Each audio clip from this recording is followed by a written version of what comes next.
बाजार की 10 दिनों की तेजी पर लगा ब्रेक, लेकिन निचले स्तरों से दिखी शानदार रिकवरी। डॉलर के मुकाबले रुपया भी पहुंचा 60 के ऊपर। बाजार की नजर अब लोकसभा चुनाव पर टिकी। चुनावी मौसम में किन शेयरों में दाव लगाना होगा फायदेमंद, बताएंगे CLSA, Credit Suisse, Deutsche equity की राय बुलेटिन में आगे। सुब्रत राय सहारा को अभी रहना होगा जेल में। सुप्रीम कोर्ट ने 9 अप्रैल तक के लिए टाली सुनवाई। सहारा ग्रुप ने कहा 10,000 करोड़ रुपए जुटा पाना मुश्किल। नए बैंकों के खुलने से नौकरियों की आएगी बहार। जानकारों का अनुमान अगले 2 सालों में पैदा होंगे 10 से 15,000 मौके। CNBC आवास पर आज देखिए उत्तर भारत का सियासी मूड। पंजाब हरियाणा में बीजेपी गठबंधन को बढ़त, लेकिन यूपी में कितना चल रहा है मोदी का जादू। दिल्ली में केजरीवाल की कितनी हवा, देखिए सब कुछ आज रात 9:30। भ्रष्टाचार मुक्त भारत का सपना पूरा करना आम आदमी पार्टी का सबसे बड़ा लक्ष्य है। जन लोकपाल और सत्ता के विकेंद्रीकरण का वादा। आम आदमी पार्टी ने जारी किया अपना चुनावी घोषणा पत्र। 7 अप्रैल को जारी होगा बीजेपी का मैनिफेस्टो।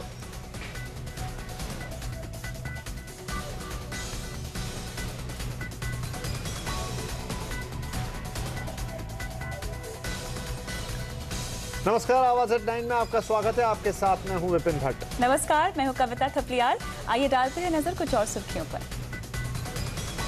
15,000 करोड़ रुपए के प्रोजेक्ट को ऑर्डर बुक से बाहर किए जाने की खबरों का LNT ने किया खंडन, लेकिन माना प्रोजेक्ट पर धीमी रफ्तार से चल रहा है काम। नरेंद्र मोदी और सोनिया गांधी में जुबानी जंग। मोदी ने लगाया सांप्रदायिक राजनीति का आरोप, तो सोनिया गर्जी कुर्सी के लिए सियासत कर रही है बीजेपी।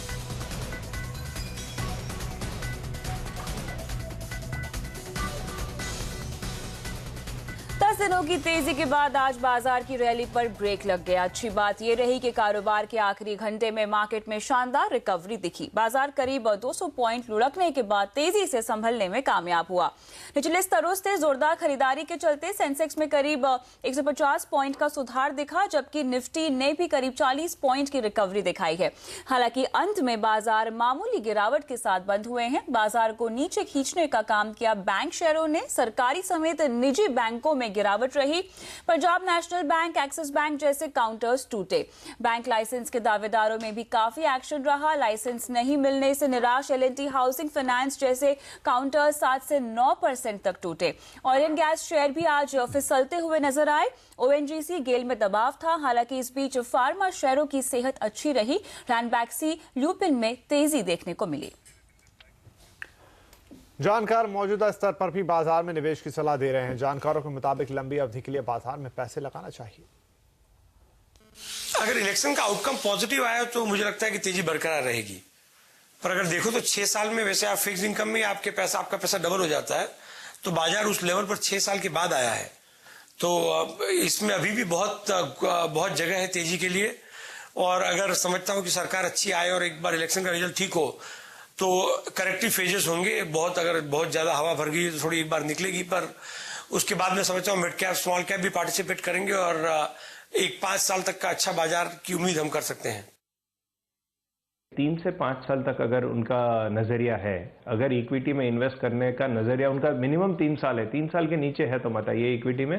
अगर 3 साल के ऊपर का नजरिया है तो इक्विटी इन्वेस्टमेंट अक्रॉस फंड, देखो कभी कभी लोग बोलते हैं लास्ट 5-6 साल में इक्विटी में पैसा नहीं बना है, पर अगर आप कोई भी फंड अच्छे फंड में इन्वेस्टेड रहे थे लास्ट 5-6 साल में भी, तो आपकी NAV बहुत ही रीजनेबल रेट से बढ़ी है, जो डेट के रिटर्न से कहीं ज्यादा है। बाजार की नजर अब पूरी तरह से लोकसभा चुनाव के नतीजों पर है। ऐसे में अगर चुनाव में NDA की सरकार बनती है तो किन शेयरों में निवेश करना चाहिए? Bank of America, Merrill Lynch समेत दूसरे ब्रोकरेज हाउसेस का क्या कहना है, बताने के लिए हमारे साथ है संदीप ग्रोवर। संदीप, बताएं कि ब्रोकरेज हाउसेस का क्या कहना है और खासतौर से कमाई के मौके कहां हैं? बुलिश नजरिया है यहाँ पे ब्रोकिंग फर्म्स का। चुनाव से पहले Bank of America Merrill Lynch से शुरुआत करें तो 15% के गेंस के अनुमान वो करे थे चुनाव से पहले, वैसा ऑलरेडी यहाँ पे देखने मिल चुका है। तो सवाल अब ये उठता है कि क्या अच्छी खबरें बाजार में ऑलरेडी डिस्काउंटेड है? Bank of America Merrill Lynch का ऐसा कहना है कि अगर आप चुनाव के बाद का फेस भी देखें तो 6 महीने में पिछले कुछ चुनावों में 11% के आसपास के पॉजिटिव रिटर्न देखने को मिले। और इस बार का सिनेरियो ऐसा है कि बाजार ये डिस्काउंट करके चल रहा है कि शायद इलेक्शन के बाद मजबूत सरकार बनेगी, और अगर ऐसा होता है तो 5 से 10% के आसपास की तेजी और बाजारों में देखने को मिल सकती है। क्योंकि अगर आप देखें तो जो GDP ग्रोथ है उसको यहाँ पे बढ़त मिलेगी, क्योंकि विदेशी निवेश शायद जो देश में है वो उसमें बढ़त होगी और उससे रुपए में सुधार होगा। शायद 57 से 58 तक के जो लेवल्स हैं वो देखने को मिल सकते हैं। तो उस लिहाज से ओवरऑल इकोनॉमी में सुधार होगा, जिसका फायदा यहाँ पे बाजारों में भी देखने को मिलेगा। तो उस लिहाज से सिक्लिकल काउंटर्स पे वो काफी ज्यादा बुलिश है, जिसमें मारुति, आईसीआईसीआई बैंक जैसे काउंटर शामिल हैं। इसके अलावा उनका ये भी मानना है कि रिस्पॉन्स की जो प्रक्रिया वो जारी रहेगी। तो ओएनजीसी एक प्रीफर्ड पिक है ऑयल एंड गैस स्पेस में, और साथ ही साथ जो पिटे हुए काउंटर्स हैं उसमें उनको एसबीआई और जयप्रकाश पावर जैसे काउंटर्स काफी ज्यादा पसंद है। लेकिन अगर जैसे बाजार की उम्मीद है उससे विपरीत सरकार बनती है, एक कमजोर सरकार बनती है, तो यहाँ पे 15 से 20% के आसपास की जो तेज गिरावट है उसको भी वो यहाँ पे उसकी भी संभावना यहाँ पे देखते हैं। और इस सिनेरियो में विदेशी निवेश यहाँ इंडिया से जाएगा और उस लिहाज से रुपए में कमजोरी आएगी। 68 से 69 तक के जो लेवल्स हैं वो भी देखने को मिल सकते हैं। तो उस लिहाज से एक्सपोर्ट्स और जो डिफेंसिव कंपनीज हैं वहां पे वो काफी बुलिश होंगे, वहां खरीदारी करना चाहेंगे। TCS, Tech Mahindra, Lupin, ITC, HDFC bank, ये कुछ ऐसे काउंटर्स हैं जो उनका मानना है कि अगर कमजोर सरकार बनती है तो वहां पे आपको अपनी जो पोजीशन है वो बना के चलना चाहिए। क्रेडिट स्विस का ऐसा मानना है कि जो जहां पे वो ओवरवेट है उन मार्केट्स में इंडिया अभी भी उनके दूसरे स्थान पर बरकरार है। मुनाफा वसूली की सलाह अपने वो जो क्लाइंट्स हैं उनको नहीं दे रहे, और दरअसल इलेक्शन ही सबसे बड़ा ट्रिगर है। और जिस तरह की खरीदारी एफआईएस के बावजूद भी उनको बाजार के वैल्यूएशन महंगे नहीं नजर आते। उनका मानना है कि HCL Tech, Wipro, Tata Motors, RIL, Sesa, Sterlite, Cairn India, इन काउंटर्स में आपको चुनाव से पहले खरीदारी करके चलना चाहिए। डॉइश इक्विटीज भी बाजारों पे काफी ज्यादा बुलिश है। उनका ऐसा मानना है कि उनको भारतीय बाजार पूरे उभरते जो इमर्जिंग मार्केट स्पेस है उसमें काफी ज्यादा पसंद है। और उनका ऐसा मानना है कि तेजी का जो नजरिया अभी बरकरार है 2014 तक। उनका ऐसा मानना है कि 24,000 के जो लक्ष्य दिए थे उन्होंने सेंसेक्स पे, उस पर वो अभी भी कायम, और काफी सारे काउंटर्स उनको पसंद है जहां पे आप चुनाव से पहले खरीदारी कर सकते हैं। इसमें बैंक्स, इसके साथ साथ सीमेंट स्पेस और ऑयल एंड गैस में आरआईएल, एचपीसीएल, बीपीसीएल, ये कुछ चुनिंदा काउंटर्स है जहां पे वो खरीदारी करने की राय दे रहे हैं। सीएलएसए भी ऐसा मानना है कि अभी भी वो खरीदारी की राय बाजार पर बरकरार रखे। हालांकि छोटी अवधि में उनका ऐसा कहना है कि निफ्टी के जो वैल्यूएशन है थोड़े महंगे नजर आ रहे हैं। अगर बाजार में कोई भी करेक्शन होता है 6,500, 6,480 के आसपास के जो लेवल्स अगर आपको निफ्टी पे देखते हैं तो दोबारा अपनी खरीदारी यहाँ पे इनिशिएट कर सकते हैं। लंबी अवधि के लिए काफी बुलिश हैं। 8,800 से 8,840 तक के जो लेवल्स हैं वो निफ्टी पे देखने को मिल सकते हैं। तो ओवरऑल काफी सारे ब्रोकरेज के व्यू निकल के सामने आ रहे हैं और सभी बुलिश इंडिकेशंस यहाँ पे दे रहे हैं चुनाव से पहले। जी, बहुत शुक्रिया संदीप इस जानकारी के लिए। और आज रुपए की साख फिर कमजोर हुई। डॉलर के मुकाबले रुपया 60 के ऊपर पहुंच गया। अब $1 की कीमत 60 रुपए 20 के पैसे के भी पार पहुंच गई है। क्लोजिंग की बात करें तो रुपया करीब एक हफ्ते के निचले स्तर पर आज बंद हुआ। आगे बढ़ते हैं। सुब्रत रॉय को सुप्रीम कोर्ट से राहत मिलती नहीं दिख रही है। कोर्ट ने कहा है कि उन्हें 10,000 करोड़ रुपए जमा करने पर ही छोड़ा जाएगा। अब सेबी सहारा विवाद पर अगली सुनवाई 9 अप्रैल को होगी। इसी पर और जानकारी के लिए बात करते हैं अपने सीनियर एडिटर नीरज बाजपेयी से। नीरज, यहाँ पर ये बताएं क्या डिटेल्स है आपके पास इस खबर को लेकर? देखिए, अब तक की जो जानकारी उसके मुताबिक कोई राहत मिलने की उम्मीद नहीं मिल रही है। सहारा की ओर से ये एक प्रस्ताव रखा गया जो अब तक का पुराना प्रस्ताव ही है कि 2,500 करोड़ रुपए तुरंत देने के लिए तैयार है और 2,500 करोड़ 3 हफ्ते में चुकाएंगे। कुल 5,000 करोड़ देंगे, लेकिन कोर्ट ने इससे मना किया और उन्होंने कहा कि जो उनका प्रस्ताव है कि आपको 10,000 करोड़, 5,000 करोड़ कैश या कैश इक्विवेलेंट और 5,000 करोड़ की बैंक गारंटी आपको देना पड़ेगा। उसके बाद ही बेल की एप्लीकेशन पे विचार होगा। उन्होंने ये भी साफ किया कोर्ट की तरफ से कि ये 10,000 करोड़ रुपए बेल के लिए नहीं मांगे जा रहे हैं। ये इसलिए मांगे जा रहे हैं कि जब आप 10,000 करोड़ जमा करेंगे तो एक बोनाफाइड केस की तरह सामने आएगा, उसके बाद आप एलिजिबल होंगे एप्लीकेशन लगाने के लिए बेल के लिए। तो ये जो डेवलपमेंट अब तक का था उससे ऐसा लग रहा है कि फिलहाल सहारा को कोई राहत मिलने की उम्मीद नहीं है। और 1 महीने आज हो गए जेल में उनको, वो और 2 डायरेक्टर्स को, तो ऐसा लग नहीं रहा है फिलहाल अब तक के डेवलपमेंट से कि कोई राहत मिलेगी। और ये जो इनका प्रस्ताव है 2,500 करोड़ देने वाला, ये लगता नहीं कि कोर्ट अप्रूव करेगा। जी, शुक्रिया नीरज। एल&टी ने 15,000 करोड़ रुपए के प्रोजेक्ट को अपने ऑर्डर बुक से बाहर किए जाने की खबरों का खंडन किया है। कंपनी के ग्रुप चेयरमैन AM नाइक ने हालांकि ये जरूर कहा कि 15,000 करोड़ के प्रोजेक्ट पर काम काफी धीमी गति से चल रहा है। In our order backlog, about 15,000 crore worth of orders are moving slow due to various hurdles of right of way on highways, or there are some renegotiation arising out of time extension, which is not only L&T doing, all the companies are doing. And this is only a declaration for the abundance of information which we give it from time to time under our highest ethics and the corporate governance, but they are not cancelled. और आम आदमी party ने जारी किया अपना चुनावी घोषणा पत्र। क्या किया है, क्या किए हैं वायदे, बताएंगे इस ब्रेक के बाद। और मधुसूदन मिस्त्री को मोदी का पोस्टर फाड़ना कैसे पड़ा महंगा, ये भी देखिए आगे।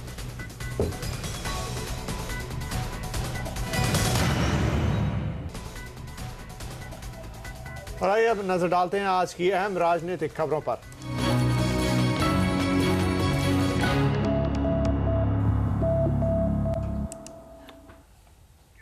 आम आदमी पार्टी ने लोकसभा चुनाव के लिए अपना घोषणा पत्र जारी कर दिया है। इस मौके पर अरविंद केजरीवाल ने कहा कि उनकी पार्टी जन लोकपाल बिल को लेकर प्रतिबद्ध है, जिसके दायरे में चपरासी से लेकर प्रधानमंत्री तक आएंगे। साथ ही उन्होंने सिटीजन चार्टर को लागू करने की बात भी कही। पार्टी के मुताबिक इसके तहत तय समय सीमा में काम खत्म करने पर जोर होगा। ऐसा नहीं होने पर तनख्वाह काटी जाएगी। भ्रष्टाचार मुक्त भारत का सपना पूरा करना आम आदमी पार्टी का सबसे बड़ा लक्ष्य है। और मैं ये भी कहना चाहूंगा कि देश को भ्रष्टाचार से मुक्ति दिलाने की शायद और कोई भी पार्टी उस पोजीशन में नहीं है कि भ्रष्टाचार मुक्त भारत की बात भी कर सके, क्योंकि दूसरी पार्टियां अभी तक जब सत्ता में आई उन्होंने जो समझौते किए, उन समझौतों की वजह से उन पार्टियों में आज ऐसे इंटरनल कंट्राडिक्शंस पैदा हो चुके हैं। उनकी लीडरशिप आज कई ऐसे लोगों के हाथ में है कि वो भ्रष्टाचार से देश को मुक्ति दिलवा ही नहीं सकते। केजरीवाल ने अपने घोषणा पत्र के जरिए इंडस्ट्री का भी दिल जीतने की कोशिश की। उन्होंने ये साफ किया कि आप प्राइवेट सेक्टर और इंडस्ट्री के खिलाफ नहीं हैं। अगर वो सत्ता में आती है तो बिजनेस करने का सही माहौल तैयार किया जाएगा। प्रो बिजनेस है, प्रो इंडस्ट्री है। हम चाहते हैं, हम ये मानते हैं कि बिना प्राइवेट सेक्टर के, बिना प्राइवेट एंटरप्राइज के ये देश आगे नहीं बढ़ सकता। हम मानते हैं कि जब तक बिजनेस और इंडस्ट्री प्रोग्रेस नहीं करेंगे तब तक इस देश के अंदर वेल्थ कैसे क्रिएट होगी, तब तक इस देश के अंदर जॉब्स कैसे क्रिएट होंगे। आज जानबूझ के ऐसी पॉलिसीज बनाई जाती हैं। आम आदमी पार्टी के घोषणा पत्र में और क्या क्या खास है, जानने के लिए चलते हैं दिल्ली, जहां मौजूद है हमारी संवाददाता दीपाली नंदा। दीपाली, और क्या बातें हैं इस मैनिफेस्टो में और क्या कहा अरविंद केजरीवाल ने?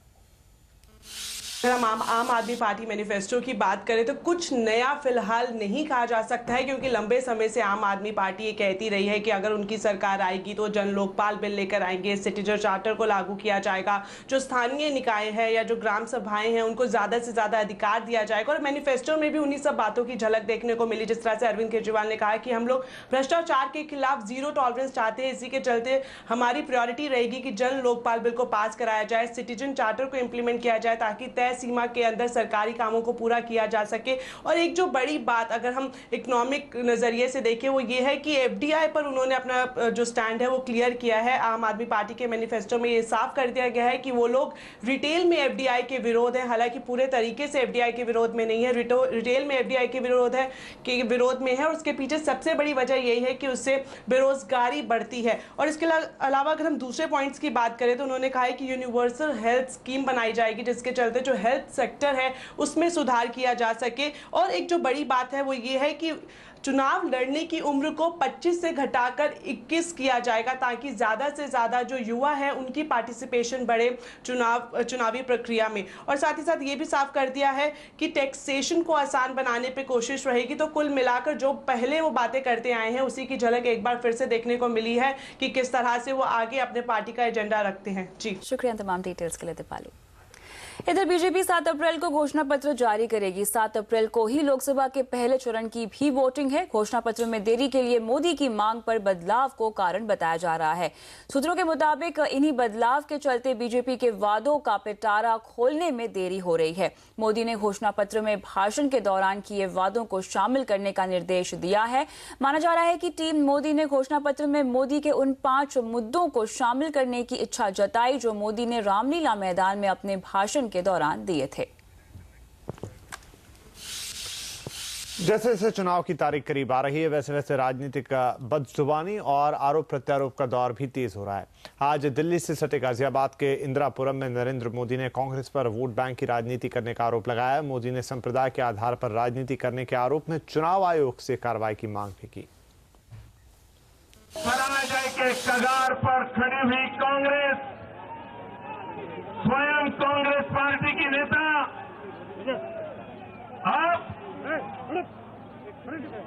गौड़ संप्रदाय की भाषा बोलने लगी है।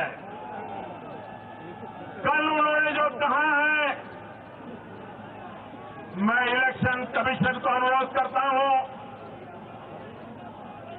संप्रदाय के नाम पर वोट देने के लिए आह्वान करना,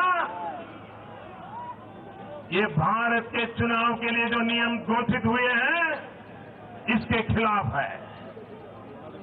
24 घंटे हो गए, टीवी मीडिया में खबर छप चुकी है, आ चुकी है, इलेक्शन कमीशन सुओ मोटो कदम क्यों नहीं उठा रहा है।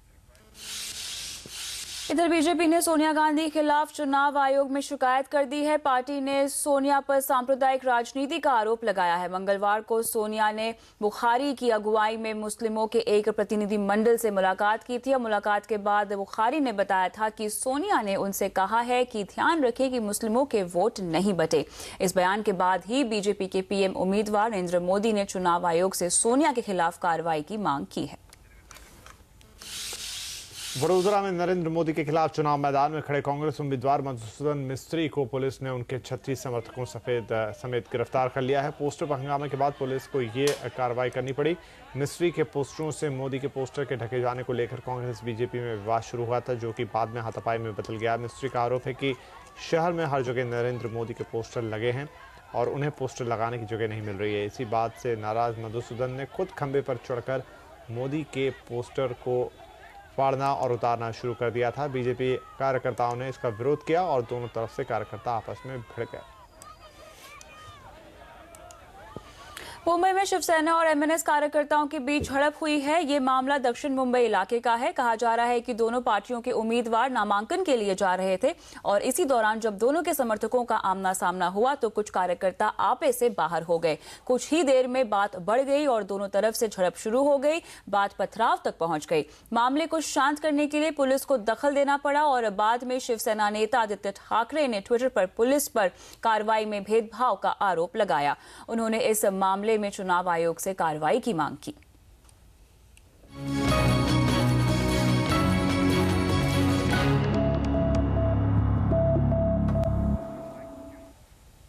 और नए बैंक खुलने से जॉब मार्केट में आएगी कितनी बहार।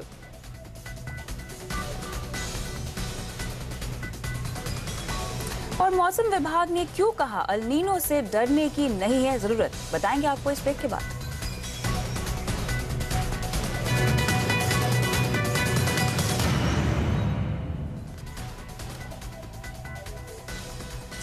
आईडीएफसी और बंधन को बैंक लाइसेंस मिलने से बैंकिंग सेक्टर में नौकरी की बहार आने वाली है। जानकारों के मुताबिक अगले 1 से 2 सालों में बैंकिंग सेक्टर में 10 से 15 हजार नई नौकरियां आएंगी।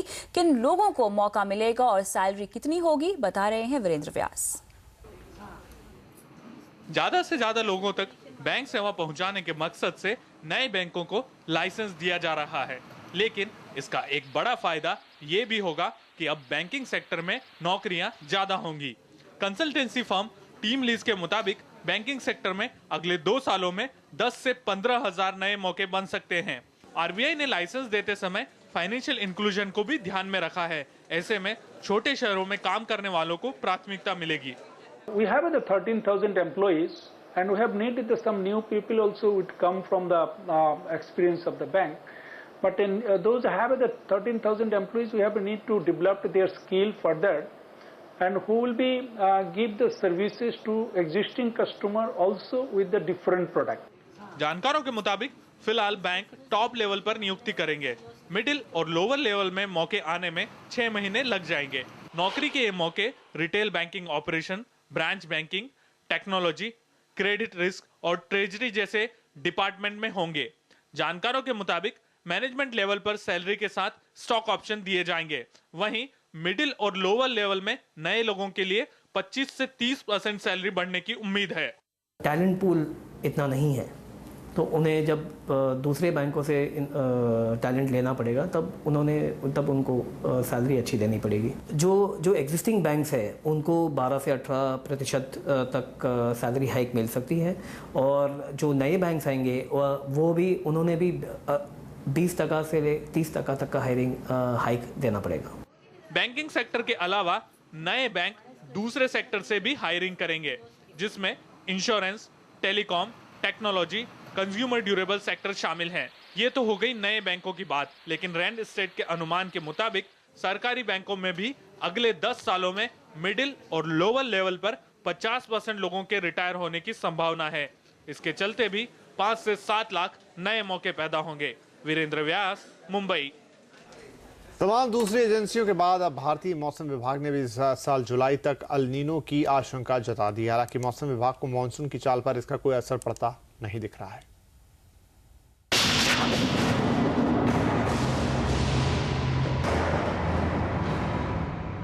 देश में जून से शुरू होने वाले बारिश के मौसम पर अल नीनो का खतरा मंडराने लगा है। भारतीय मौसम विभाग ने साफ कर दिया है कि जून के बाद समुद्र में अल नीनो बन सकता है। अल नीनो वो हालात है जब भूमध्य सागर में गर्म धाराएं एक्टिव हो जाती हैं। इससे भारत में मानसून लाने वाली हवाओं का रुख बदल जाता है, इसलिए यहाँ सूखे की आशंका बढ़ जाती है। हालांकि मौसम विभाग ने कहा है कि अभी सिर्फ अल नीनो बनने की आशंका है, मानसून पर इसके असर का फिलहाल कोई लक्षण नहीं दिख रहा है। There is a very good probability for El Nino during the monsoon. Its impact on monsoon cannot be definitely, we say that whether it will be normal or below normal cannot be said at this moment. Not only that, it has been seen in the past, the forecast done prior to the May month has got a less skill than the forecast done after the May. So we will have to wait till around June to exactly say whether it will have any impact, negative impact on the monsoon. दरअसल monsoon को प्रभावित करने के लिए El Nino एक वजह जरूर है, लेकिन मानसून की पूरी चाल सिर्फ अल नीनो से प्रभावित हो ये अब तक साबित नहीं हो पाया है। आंकड़ों पर गौर करें तो 1951 से अब तक भारत में 14 अल नीनो वर्ष रहे हैं, जिसमें सिर्फ 8 वर्षों में ही सामान्य से कम बारिश हुई है। 1997 में सबसे मजबूत अल नीनो बना था, लेकिन उस समय भारत में सामान्य का 102% बारिश हुई थी। मौसम विभाग की दलील है कि चूंकि मानसून की चाल के लिए 5 दूसरे फैक्टर भी जिम्मेदार होते हैं, इसलिए सिर्फ अल नीनो को देखकर बारिश की मात्रा की अटकलें लगाना मुश्किल है। मानसून की दिशा तय करने वाले दूसरे लक्षण इस महीने के बाद ही पता चल पाएंगे, लिहाजा भारतीय मौसम विभाग मई के अंत तक ही सही जानकारी दे पाएगा। नीरज राय, मुंबई। एक तरफ जहां आम कंज्यूमर गाड़ी खरीदने से कतरा रहा है, वहीं दूसरी ओर लग्जरी कार बनाने वाली कंपनियां पॉजिटिव मूड में हैं। इसका अंदाजा इसी से लगा सकते हैं कि आज BMW ने M6 ग्रैंड कूपे लॉन्च कर दी है और इसकी कीमत है $2.25 करोड़। इस कार में रफ्तार स्पोर्ट्स कार की तरह है, लेकिन इसमें कंफर्ट सेडान कार की तरह मिलता है। इसकी बॉडी को कार्बन फाइबर और एल्यूमिनियम से बनाया गया है, जो तेज रफ्तार में भी सुपीरियर हैंडलिंग देता है। अभी तो ये कार रेयर व्हील ड्राइव होते हुए भी 4.2 सेकेंड में 100 किलोमीटर की रफ्तार पकड़ लेती है। इसमें 560 हॉर्स पावर देने वाला 4.4 लीटर का V8 इंजन लगा है और इसमें लगा इंजन एक्टिव कंट्रोल फीचर पर काम करता है।